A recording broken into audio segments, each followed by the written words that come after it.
Este es el tema número 21 de la serie El Mesías y su Iglesia. Y se llama, el tema es una confesión sin evidencias es vana. Aquí hay una parábola que el Señor da. Esto es parte de lo que nosotros hemos visto ya como, o que se conoce como parte del Sermón del Monte. De hecho, es la conclusión. Si nosotros vemos el pasaje paralelo allá en Mateo, ya es básicamente con lo que cierra, y aquí no es diferente. Aquí esencialmente también termina la misma idea Lucas, ¿verdad? Como vimos nosotros allá en Mateo lo expande muchísimo más, ¿no?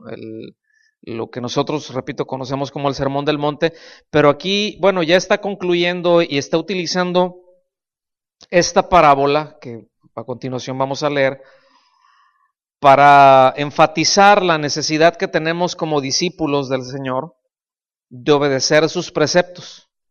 Es una necesidad para nosotros. Al ser discípulos de Él, la necesidad de obedecer es de nosotros, ¿sí? Entonces aquí no estamos hablando de la observancia legalista, ¿verdad? De una lista de cosas, ¿no? Ponte esto, quítate aquello, una lista de sís y otra lista de nos para pretender ser espirituales. O sea, debemos de entender eso, ¿no? La espiritualidad que Dios desea de nosotros no es algo externo, es una santidad interna, ¿ok?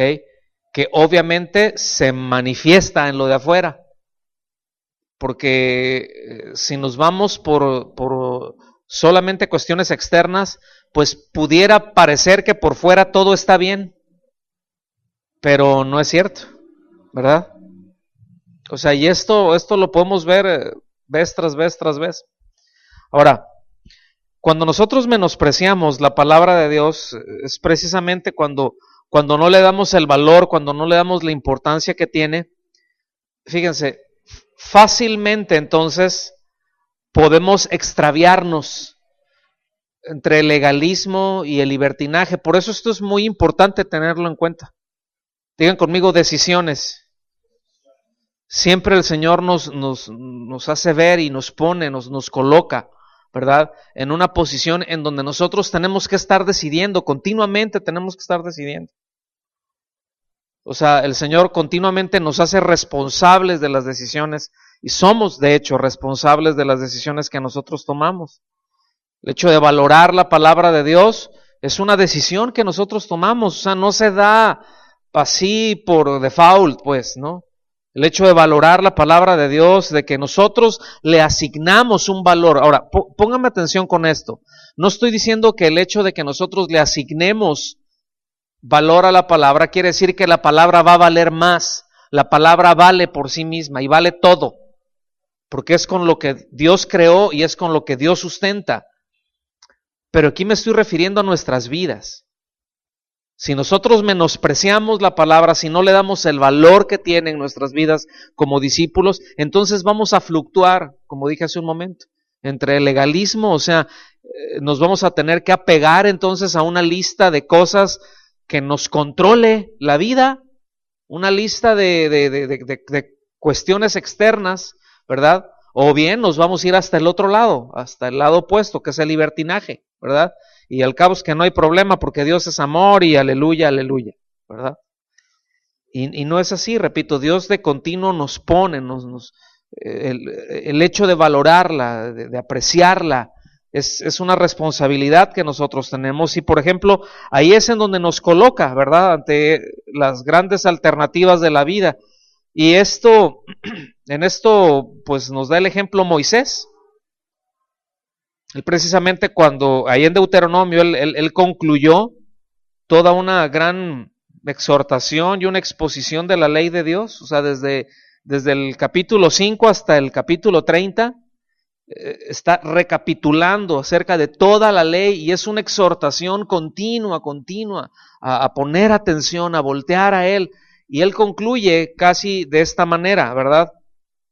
Ahí en el capítulo 30 de Deuteronomio, versículo 19, dice: a los cielos y a la tierra llamo por testigos hoy contra vosotros. O sea, no los está enjuiciando, ¿sí? O sea, no les está diciendo que les caiga el chahuistle, ¿verdad? Y que, no, o sea, no es ese el sentido que tiene, sino, fíjense, dice, yo llamo, fíjense, a toda la creación, ¿sí? Como testigos, dice, de que os he puesto delante la vida y la muerte. ¿Qué cosa? La vida y la muerte, la bendición y la maldición. O sea, yo quiero que noten ya como aquí hay dos alternativas. ¿Sí? Vida, bendición.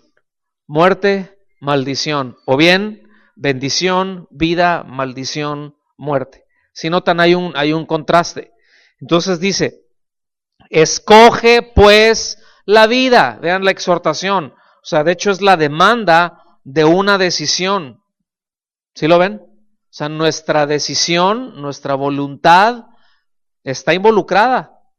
Y aquí, fíjense, les voy a decir algo, no me quiero adelantar, pero aquí incluso esto es tanto para el incrédulo como para el creyente, ¿eh? Aquí se está dirigiendo al pueblo de Dios, pero el mismo principio aplica para el incrédulo cuando se le predica el evangelio. Ahí está el evangelio, escoge, o sea, tienes la responsabilidad de decidir. Tienes la responsabilidad de decidir. Entonces dice, escoge pues la vida para que vivas tú y tu descendencia. Entonces aquí la obediencia a Dios es lo que va a traer como resultado la vida y la bendición. ¿Se fijan? La desobediencia siempre traerá muerte. Que la paga del pecado, o sea, la muerte es el resultado del pecado. ¿Okay? Versículo 20, fíjense, a mí me llama mucho la atención cómo lo dice aquí, fíjense, me voy a ir tantito para atrás. Escoge pues la vida para que vivas tú y tu descendencia. Ahora, que vivas tú y tu descendencia, fíjense, ya escogimos la vida, obediencia. Inmediatamente dice, versículo 20, amando a Jehová tu Dios, ¿sí? Atendiendo su voz y siguiéndole a Él. Noten que hay tres cosas, amando al Señor, atendiendo su voz y siguiéndole a Él. Noten que primero respondemos en obediencia al llamado hecho por Dios mediante el Evangelio. Después que respondemos ese llamado, ¿verdad? Pues entonces nosotros, nuestra respuesta es ¿en qué? En amor al Señor. Pero primero nos salva y luego le amamos. ¿Ok? Entonces primero nos salva y nosotros respondemos. Y qué mal plan si no respondemos, ¿cierto? Dice, porque Él es vida para ti, prolongación de tus días, a fin de que habites sobre la tierra que juró Jehová a tus padres, Abraham, Isaac y Jacob, que les había de dar. Entonces, aquí les expone la ley, ¿verdad? Y la idea era poner delante de ellos precisamente esto, la vida, la muerte, la salvación, la destrucción. Porque la ley como palabra de Dios, ¿qué dice el autor de Hebreos con respecto a cómo es la palabra de Dios? ¿Cuál es la naturaleza de la palabra de Dios? O sea, la palabra de Dios es viva y es eficaz y es cortante, ¿verdad? O sea, demuestra la palabra de Dios tener poder de vida y de muerte sobre todo hombre. La palabra de Dios vivifica, pero también mata. Es una espada de dos filos, recuerden. ¿Están aquí conmigo? O sea, eso es lo que está poniendo así de entrada ahí Moisés, ¿verdad? Entonces, ¿de qué depende? ¿Qué es lo que va a mostrar Dios con su palabra? Pues depende de la actitud con la que el hombre asuma la palabra de Dios. Acuérdense lo que dice, ¿no? Allá también Isaías, que nunca vuelve vacía, ¿verdad? Y pone una figura como la lluvia, más o menos, ¿no? Que desciende, riega la tierra y produce, da fruto, da semilla para sembrar, da pan al que come, dice, qué maravilla. O sea, nosotros entendemos la bendición de la lluvia aquí, ¿verdad? Que estamos en el desierto. Alguien dijo, con mucho tino, dice, necesitas ser chollero para entender por qué un chollero se pone feliz cuando llueve. Porque hay gente que viene de fuera que a lo mejor está acostumbrada y que dices la lluvia, ay, pues la lluvia. Pero ¿a poco no para nosotros llueve y te cambia el humor? ¿A cuántos les pasa eso? Te pone de buenas, ¿no? Cuando a lo mejor en otros lados empieza a llover y otra vez, ¿no? Pero aquí dices bienvenida al agua, ¿no? Es una bendición, ¿sí me explico? Entonces, esa figura que utiliza ahí Isaías, dice, bueno, llega la lluvia y la lluvia produce, dice, bueno, así es la palabra de Dios, dice, no volverá a mí vacía. Es decir, la palabra de Dios vuelve a nosotros, o vuelve al Señor, o sea, viene a nosotros y regresa al Señor, pero no está diciendo cuando dice que no volverá, la palabra de Dios, que no volverá vacía, de ninguna manera está diciendo que cuando el Señor habla todos se van a convertir y no. La palabra de Dios cumple. Cuando predicamos el Evangelio se cumple. ¿Estamos? Entonces, si creen, el que cree, ¿qué pasa? A ver, cuando uno predica el Evangelio y esa persona, uno le predica, ¿verdad? Arrepentimiento para perdón de pecados, ponen su fe en Cristo, en el sacrificio expiatorio de Cristo, como el pago, ¿verdad? Como la redención de sus pecados, esa persona confía. ¿Qué es lo que recibe? Vida eterna, recibe salvación. Cumplió el propósito, la palabra. ¿Cierto? ¿Sí o no? Ok. Pero si esa persona rechaza y por cosas de la vida el Señor lo llama a su presencia y esa persona rechazó el Evangelio, ¿en qué condición queda? Queda en condenación, pero la palabra de Dios cumplió su propósito.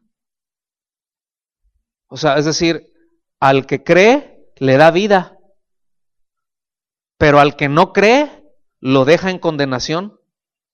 O sea, no lo manda a la condenación, simplemente lo deja en donde estaba, no lo sacó de ningún lado, pero cumplió su propósito.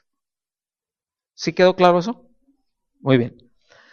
El pasaje que vamos a ver ahorita ahí del versículo 46, aquí de Marcos 6 en adelante, también es paralelo, está ahí en Mateo 7, del 24 al 27. Pero el pasaje, fíjense, la riqueza de cuando vemos pasajes paralelos, luego hay algunos que mencionan, en los evangelios se mencionan algún mismo evento, pero no se mencionan exactamente igual. Y de ninguna manera se contradicen, ¿no? Simplemente se enriquecen. Alguno de los autores puso más atención a un detalle que a otro. En este caso, Mateo era un testigo presencial, Lucas fue por investigación. Están aquí y es natural, ¿no? Que tuviera quizá, y de hecho tenía otro enfoque, tenía otro propósito. Pero en el pasaje paralelo, esto se los digo para que en casa lo vean, va más allá al indicar que quien obedece al Señor, aquí en este caso ya, cuando ya hay una confesión de fe, ¿sí? Que uno dice creer, entonces aquí ya nos habla que quien obedece al Señor es un hombre prudente, es un hombre inteligente, ¿sí? Romanos también nos dice que nuestro culto a Dios es el hecho de que presentemos nosotros mismos, ¿verdad? Nos presentamos nosotros mismos delante de Dios, como un sacrificio vivo, santo, agradable a Dios. Hay una diferencia de presentarse uno vivo delante de Dios que como si fuera un animal muerto, comparándose a los ritos, es decir, animal muerto, ritos, ¿sí? Presentarse uno mismo es vida en Cristo, ¿ok? Y eso dice que este es vuestro culto racional. ¿Y qué es ponerse al altar sino obediencia a la palabra de Dios? Estar conscientes de todas las misericordias de Dios, de todas las misericordias que el Señor ha tenido para con nosotros, ¿verdad? Por el lado contrario, Dice que el que hace a un lado, y esto Pablo lo expresa también ahí en Efesios, el que hace a un lado la voluntad de Dios, eso se considera como una insensatez. O sea, falta de sesos, falta de inteligencia, ¿sí? ¿Ok? Es que es lo más absurdo, es lo más bobo, ignorar los dichos del que dio la vida, del que tiene todo en un perfecto equilibrio y en un perfecto, todo es perfecto, ¿sí? Todo lo que él hace. E ignorarlo olímpicamente es una insensatez. Entonces, vamos ahí al versículo 46, ya les di tiempo para llegar ahí también. Es una pregunta, ¿eh? Dice, ¿por qué me llamáis? Digan conmigo, llamar. Dice, ¿por qué me llamáis Señor, Señor, y no hacéis lo que yo digo? Fíjense, llamar, me llamas y no haces. Y quiero que noten eso, me llamas y no haces. ¿Ok? Me llamas Señor, Señor es la palabra kurios, quiere decir el dueño, el supremo en autoridad. De hecho, en la Septuaginta, que es la traducción del Antiguo Testamento al griego, cuando escribían, o sea, la palabra para el Todopoderoso, que decía Adonai, traducen como kurios. O sea, yo nada más quiero que entiendan que esto está en el concepto que le estaban diciendo a él, lo estaban reconociendo como el Todopoderoso, lo estaban reconociendo como Dios. O sea, no le estaban diciendo patrón, patrón, ¿verdad? Jefe, jefe. Le estaban diciendo Dios Todopoderoso, tú eres mi Dios, mi Señor. Y dice, ok, tú me llamas, tú me dices que yo soy el Dios Todopoderoso, pero no haces lo que yo digo. ¿Sí? Entonces, aquí él afirma, aquí el Señor Jesús afirma enfáticamente que eran deshonestos. Porque mientras lo confiesan como su Señor, pues no le rinden obediencia como a Dios. ¿Sí? Y bueno, noten la incongruencia. Noten la incongruencia de decir que Él es quien gobierna nuestra vida, ¿verdad? Quien tiene la supremacía en nuestra vida, pero uno ignora lo que nos dice. El hecho de no llevar a la práctica sus preceptos es una incongruencia. Si le decimos Señor, Señor. ¿Estamos aquí? Y eso es algo, eso es una reprensión que Él está haciendo. Y claro que es, por supuesto que es importante expresar nuestra fe en alta voz, ¿cierto? Voy a hacer una pregunta antes de llegar en esto. Está bien, nosotros confesamos que Él es nuestro Señor. Ahorita lo cantamos, ¿cierto? Estuvimos cantando esto. Tú eres grande, ¿verdad? Digno de suprema adoración, y etcétera, etcétera. Estuvimos cantando, estuvimos adorando un buen tiempo. ¿Cómo demuestro yo que Él es mi Dios? ¿Diciéndoselo u obedeciendo lo que Él me dice? Pregunto. Pero es importante decirle que Él es nuestro Señor, ¿cierto o no? Pero eso que estamos haciendo, lo estamos haciendo en obediencia a Él. O sea, hay áreas de nuestra vida que estamos aprendiendo, que vamos corrigiendo, que nos vamos alineando, ¿cierto? Pero cosas que hacemos, o sea, no es vengo y te digo que eres mi Señor, ¿verdad? Porque lo eres, pero tú también me das la indicación de que lo haga junto con mis hermanos. Tú, por ejemplo, tú me dices que me congregue y yo estoy en obediencia. Mi actitud de estar aquí, de hacer todo esto, de dedicar, de apartar un tiempo, es en obediencia. ¿Me estoy dando a entender? Es en obediencia, entonces te digo Señor, y es una perfecta congruencia. Entonces es una adoración que huele bien. Así como de repente esos olores que nos llegan allá de los tacos que están allá a la vuelta, ¿verdad? Que uno se da cuenta el corte que pusieron encima, a los 5 minutos lo tenemos aquí. Luego Exaín dice, fulanita cosa pusieron en el asador, ¿no? Tiene es degustador. Entonces, bueno, es importante que expresemos esto, ¿verdad? Que expresemos nuestra fe en voz alta. O sea, el Señor no tiene absolutamente nada en contra de eso. ¿Sí está claro o no? Lo que nos hace pensar, ¿verdad? Hay dos pasajes que vamos a ver ahorita, los voy a leer muy rápido. Dice ahí en Juan 14:5, yo se los leo rápido. Si me amáis, todos no lo sabemos, si me amáis, guardad mis mandamientos. En Santiago 4:17 dice, y al que sabe hacer lo bueno y no lo hace, ¿le es? Okay. Entonces, los que reciben las enseñanzas del Señor y las obedecen, pues no sufrirán las consecuencias del hombre que edificó su casa sobre la arena, ¿verdad? Como ahorita lo vamos a ver. Entonces, hay un mal, ¿verdad? Que ciertamente el Señor expone, que no es nada nuevo. De hecho ya, y es el mismo asunto. Lo toca allá con Ezequiel, 600 años antes del tiempo del Señor.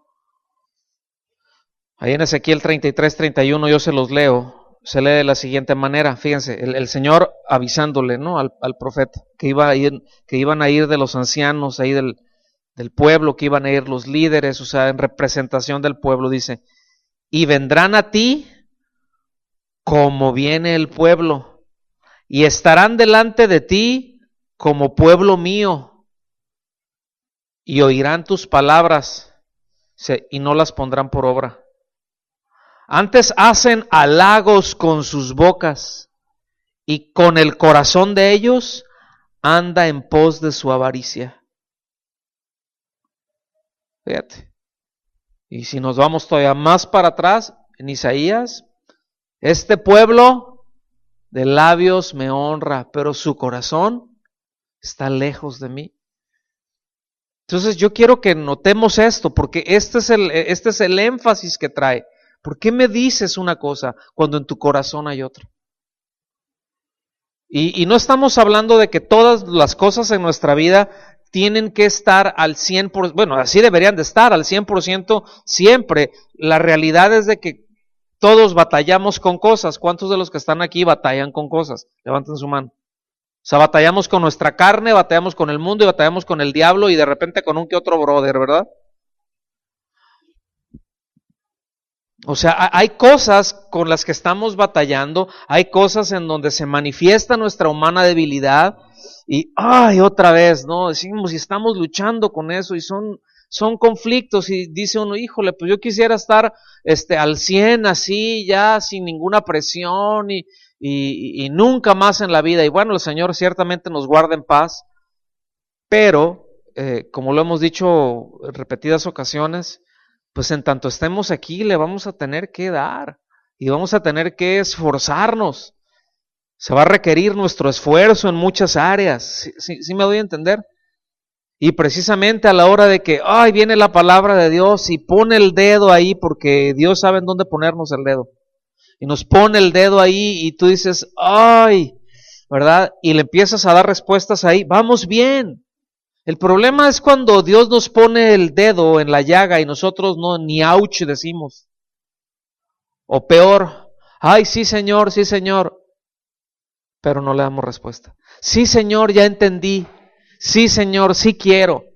Sí Señor, ahora sí que toda mi vida contigo, pero en eso no. O sea, Señor, tú eres el rey de mi vida, pero déjame que yo haga esto. ¿Sí? Como un filósofo decía, este filósofo se llamaba Agustín de Hipona, fue un teólogo filósofo, fue más filósofo que teólogo, y es una de las cosas que él batallaba con algunas áreas, y él decía, Señor, dame castidad, pero aún no. ¿Qué onda? Fíjate.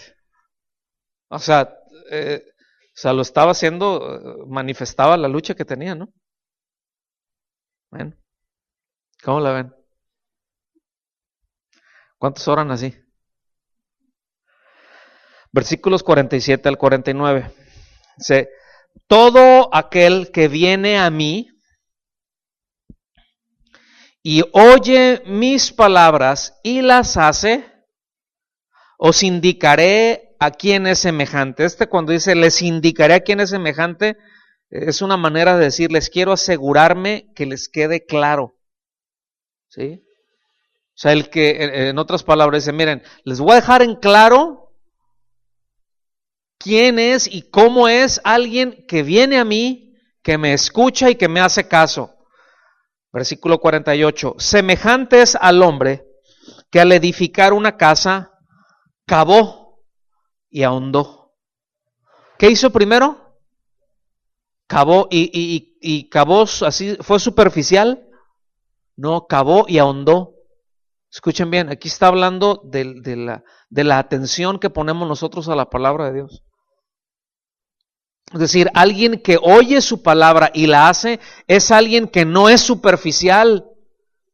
Es alguien que agarra la pala y empieza a cavar en la palabra de Dios, a ir a más profundo, a ir a más, a meditar en ella, a arraigar su vida de una manera más profunda. No es alguien superficial. No es alguien que se conforma con ya cumplí, ya llegué, me doy a entender. No es alguien superficial. Es alguien, cavar es un trabajo y pesado, ¿a poco no? Cuando no estamos acostumbrados a cavar y agarramos una pala y nada más mover un montoncito de tierra así para otro lado, ¿cómo terminamos? Hasta con calentura terminamos. Acabados, ¿verdad? Al día siguiente todos ampollados, y bueno, ahí metiéndonos analgésicos y quién sabe cuántos cócteles, ¿verdad? Porque traemos despedazada la espalda y nos sentimos fatal. Porque cavar es un trabajo pesado. Cavó y ahondó, dice, y puso el fundamento sobre la roca. Noten, una cosa es fundamento y otra cosa es la roca. Pongan atención en eso. Y cuando vino una inundación, el río dio con ímpetu sobre aquella casa, pero no la pudo mover, porque estaba fundada, o sea, estaba cimentada sobre la roca. Mas el que oyó y no hizo, semejante es al hombre que edificó su casa sobre tierra, sin fundamento, es decir, completamente superficial, sin convicciones, ¿sí? No tenía nada que estuviera uniendo a la casa con la roca. ¿Ok? Ahorita voy a detenerme un poquito más ahí. Dice, contra la cual el río dio con ímpetu y luego cayó y fue grande la ruina. Entonces, la roca aquí en este pasaje, ¿a quién representa? ¿Quién es la roca? ¿Quién es la roca de nuestra salvación? Es Cristo, ¿verdad? La roca representa a Cristo. Él es la roca inamovible. Él es el fundamento, ¿verdad? El fundamento, perdón. O sea, Él es la roca. El fundamento, ¿qué son? Entonces, una cosa es la roca y otra cosa son los fundamentos. El fundamento es nuestra fe. El fundamento son nuestras convicciones. ¿Ok? Esos son los cimientos. ¿Y qué es la casa? ¿Qué representa la casa? A ver, alumnos, ¿qué representa la casa?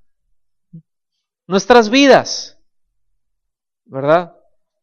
Nuestra vida. Lo puedes traducir también a mi familia. Sí, pero es toda tu vida. Entonces pónganme atención. Hay algo, tú no puedes llegar y ser es una insensatez pensar que tú puedes llegar y poner la casa sobre la roca sin un fundamento. El asunto es que para llegar a la roca no puede ser superficial, tienes que cavar y tienes que ahondar. Entonces el fundamento son las convicciones, ¿sí? Y según la Real Academia Española, convicción, escuchen bien lo que es una convicción. Es una idea a la que se está fuertemente adherido. Okay, voy a leer qué es una convicción.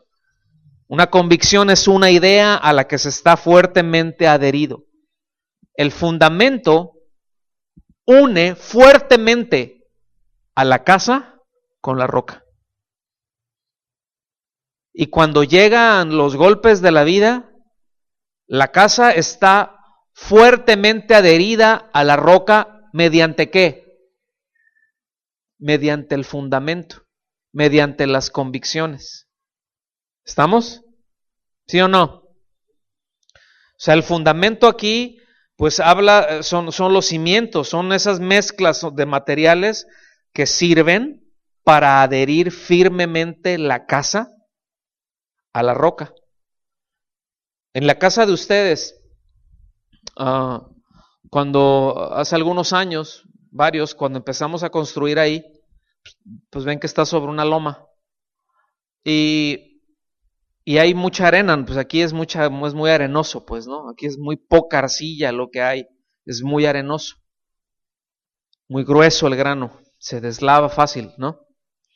Y se va muy rápido el agua para abajo, o sea, tiene muy poca, es muy permeable, pues, ¿no?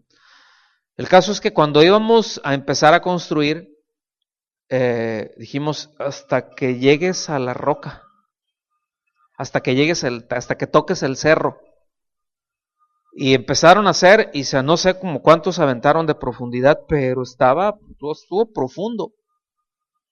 Hasta que, o sea, yo le dije, tú dale, hasta que ya no puedas darle más, hasta que dices, ya no puedo sacarle nada. En otras palabras, le estuvo raspándole, hasta que se oyó ¡ting! Y que se quedó un rato así, ¿no? Y dijo, ya llegué, pues ya tenía más de como 1 metro, no sé cuánto para abajo. Pues ráscale, ¿verdad? Y le dijimos, te traemos una máquina, ¿verdad? Pues para que le esté, no, dijo, a pulmón, y se la aventaron a pulmón. Y así, ¡zas! Pero todos los cimientos que se pusieron en esa casa, muchísimos, olvídense, y muy grandes. Eso a mí me da la confianza que toda la casa, escuchen bien, está hecho una con el cerro, con la roca. No son piezas separadas, está unida al cerro, está unida a la roca. ¿Me doy a entender con esta analogía? Así es alguien que tiene sus convicciones en el Señor, que está bien firme, está bien sólido. El que no, pues es como unas casitas desde las de interés social, ¿verdad? Que hacen una plancha, la ponen ahí y tiene una zapatita de 15 centímetros, ¿verdad? Pues no puedes esperar que esté muy sólida a la hora de que llegue algo fuerte. Y dices, ay, no, pues no pasa nada, no, espérate tantito, espérate un poquito de tiempo y vas a ver todas las cuarteaduras que vas a tener, y no del emplaste, de los bloques o de los ladrillos, porque así es. O sea, lo que hace firme, resistente a una casa es que esté bien adherida a la roca. Son los fundamentos. Y esos fundamentos precisamente son nuestras convicciones. Es una convicción, se traduce también en obediencia. ¿Me explico? Escuchar su palabra, poner atención, seguirla.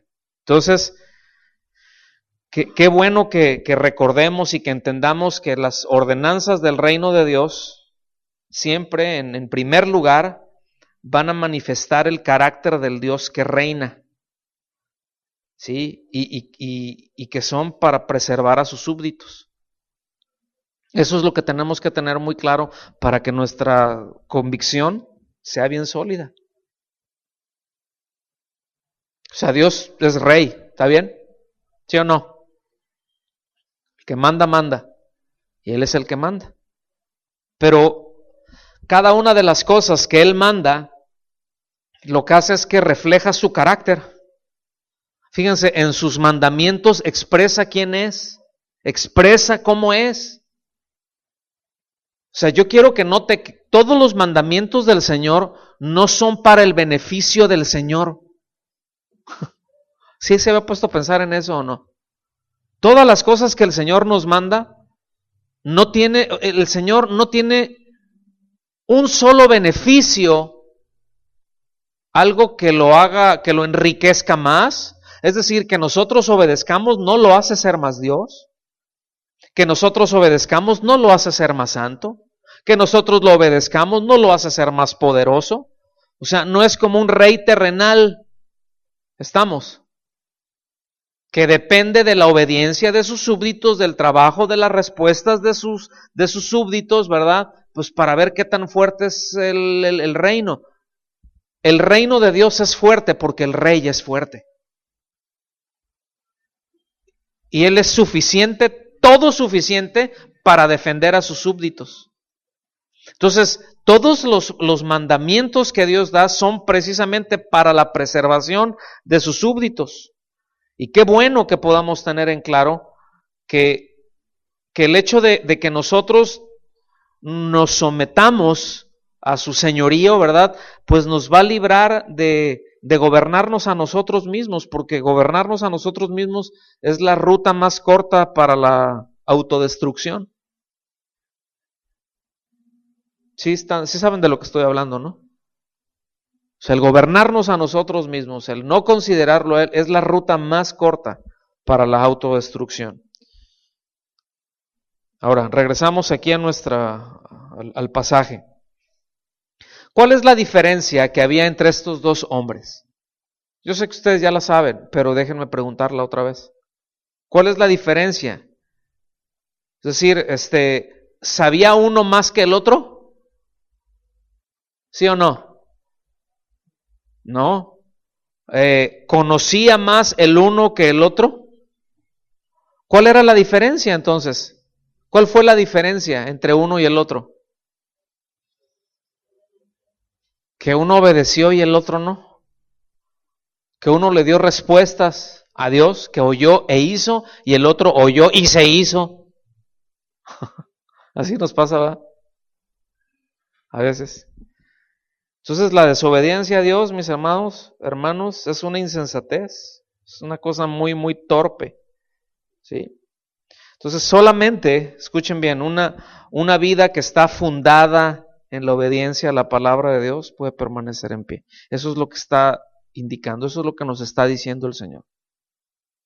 O sea, si me dices Señor, me dices que yo soy el Todopoderoso, me dices que yo soy Dios, y dice, está bien, porque lo soy, ¿no? Como en otra porción de la Escritura, si ustedes me dicen Señor, y bien dicen porque lo soy. Y aquí en este caso dice, bueno, o sea, lo que hay de fondo, no lo dice así porque no, ya sacó otro, quién sabe, está diciendo, no, espérense, o sea, estoy concluyendo. O sea, qué bueno que me reconocen como Señor, pero el hecho de que nada más me digan que soy su Señor no les va a hacer fuerte la vida. Lo que los va a fortalecer es que me obedezcan. Lo que los va a hacer sólidos es que me obedezcan, no que me digan. Qué bueno que me dicen si me obedecen. Sí queda claro eso, ¿no? Entonces, el cimiento, ¿verdad? Sabemos, entonces son nuestras convicciones. El hecho de ahondar son nuestras convicciones profundas. Algo que Él representa aquí, por ejemplo, la justicia de los hombres, en este caso de los fariseos, allá en Mateo, es la comparación que está haciendo. O sea, la justicia de los hombres lo compara al hecho de poner la casa sobre la tierra, sobre la arena, sin fundamentos, sin convicciones. Nada más con esa lista que mencionamos hace un momento, de sís, de nos, de cosas externas. ¿Sí me explico? A eso es con lo que lo compara, ¿sí? ¿Y por qué? Porque había mucha gente, fíjense, que tenían puestas sus esperanzas en eso. Y hoy en día no es distinto, ¿eh? Hoy en día tú a veces le puedes compartir el evangelio a alguien y en ese compartirle luego te das cuenta de en dónde están sus esperanzas. Tú le hablas del evangelio y a veces te salen, sí, yo ya tengo mi religión. No, no me quieras cambiar de religión. No, está bien, a ti te funcionó, pero bueno, no es para mí, dices, es que es para todos, porque el pecado es universal, ¿sí? Este es un buen ejemplo, el hecho de que lo tengamos en claro es muy importante y nos va a ayudar mucho el hecho de poder compartir la palabra. Estoy entrando ya a las conclusiones. Hay 4 puntos que quiero ver porque es nada más como una recapitulación, es considerar todo el párrafo que vimos, así como una sola unidad, y hay 4 lecciones que se nos dan aquí. A lo mejor hay 25,800 más, ¿no? Pero bueno, yo nada más les voy a dar 4. La primera es de que cada persona es un constructor, ¿sí? Cada persona es un constructor. Porque aquí vivir significa construir, o sea, la vida significa construir. Está refiriendo a la vida de una persona, según esta parábola, ¿verdad? Entonces, de acuerdo a esta parábola, se considera especialmente a todo el que escucha el evangelio, ¿sí? Y le da respuesta, y al que no le da respuesta también, a fin de cuentas, es un constructor. Nosotros entendemos, y ahorita yo me estoy dirigiendo más hacia la iglesia, pero es importante también que tengamos esto en claro. O sea, también, repito, esto representa, ¿verdad? Ahora, lección número 2, que hay 2 clases de constructores. O sea, no hay 3, no hay 25, 2,5, son 2 nada más. Hay constructores sensatos y constructores insensatos. Hay constructores prudentes y constructores imprudentes. Nada más. De acuerdo a lo que enseña esta parábola. Esa es la segunda lección.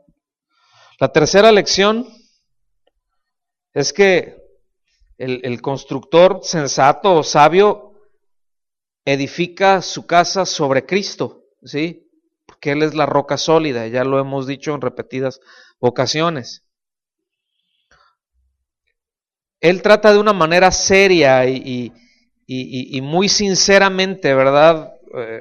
En oración, su vida, que su vida esté en armonía con lo que Dios dice. Y esto es algo que nosotros necesitamos considerar para nosotros mismos, para cada uno. O sea, está bien, escucho la palabra como leímos en Deuteronomio. Hey, vengan, atiendan mi voz, atiéndanme. Les voy a explicar, les voy a decir, ¿verdad? Los voy a llevar a un punto en donde van a tener que decidir. Entonces, a eso es importante cuando tenemos que decidir que podamos nosotros decidir en función a las indicaciones del constructor mayor, ¿sí? Del que hizo todo. Es algo sabio, ¿cierto o no?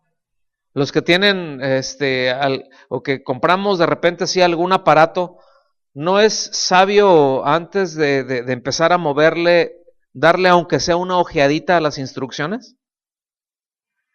¿Sí o no? Porque luego, sale, ¿verdad? Y le empieza uno a picar, y ya le puso una pieza que no es en la otra, y luego y no funciona, o medio, empieza acá, y uno dice, cochinada, esta no sirve, la voy a ir a cambiar. Sí está clarito, mira aquí en la caja, mira cómo se ve en la caja, sí, pero es que te faltó moverle acá. ¿En dónde dice eso? Pues no, en la caja no, está en las instrucciones. Entonces, digo, eso es acá ya entre nos. O sea, cuando compremos algo es importante ver el instructivo, ¿no? Porque luego uno ve, o ve el botón, ¿verdad? Y dice, pues me imagino que es para esto. No, no sirve. Pues no, es para otra cosa. ¿Verdad que sí nos pasa? Bueno, también luego en nuestras vidas así es. Luego le picamos y un montón de botones que ni al caso, y le jalamos un montón de palancas que ni al caso, y echamos a perder muchas cosas. La cuarta lección y última, y con esta terminamos, aunque usted no lo crea. Lo que pasa es que en esta cuarta me voy a llevar 1 hora.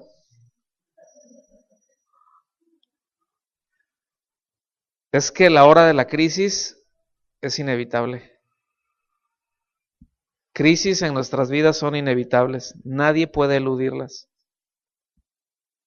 Seas un buen constructor o seas un mal constructor. O sea, la crisis no depende si eres obediente o desobediente a Dios. Las crisis llegan. Sí. Pues el que es prudente le llega, pero está sólido. Pasará.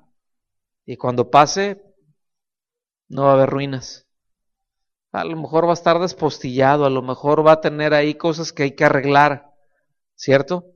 Pero no va a ser una tragedia.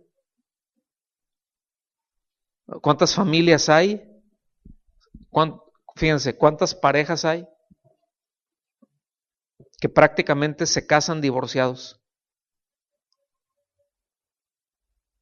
O sea, empiezan y por cualquier cosita ya tronaron.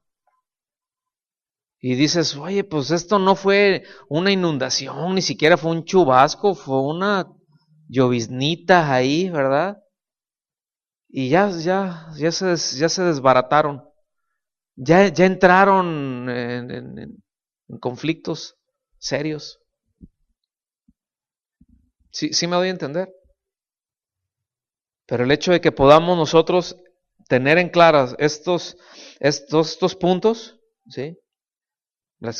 O sea, esto en particular, que son inevitables, van a llegar, lo crea una persona o no lo crea, ¿verdad? Esté de acuerdo o no esté de acuerdo, llegan. Entonces aquí el asunto es cómo está nuestro fundamento, nuestras convicciones, cómo están, porque nuestras convicciones llegan a ser probadas. O sea, los fundamentos llegan a ser probados. ¿Sí? O sea, en las cosas que creemos, y a veces actuamos de una manera incongruente a eso que decimos que creemos, bueno, eso es precisamente de lo que se trata. Una confesión sin evidencias es vana. Señor, Señor, pero, pues sí, me dicen, pero no haces. A lo mejor sí quieres, pero no lo haces, y con querer no basta. ¿Estamos aquí? Pues hasta aquí terminamos. Entonces con este tema vamos a esperar por si hay preguntas o comentarios al respecto de esta clase.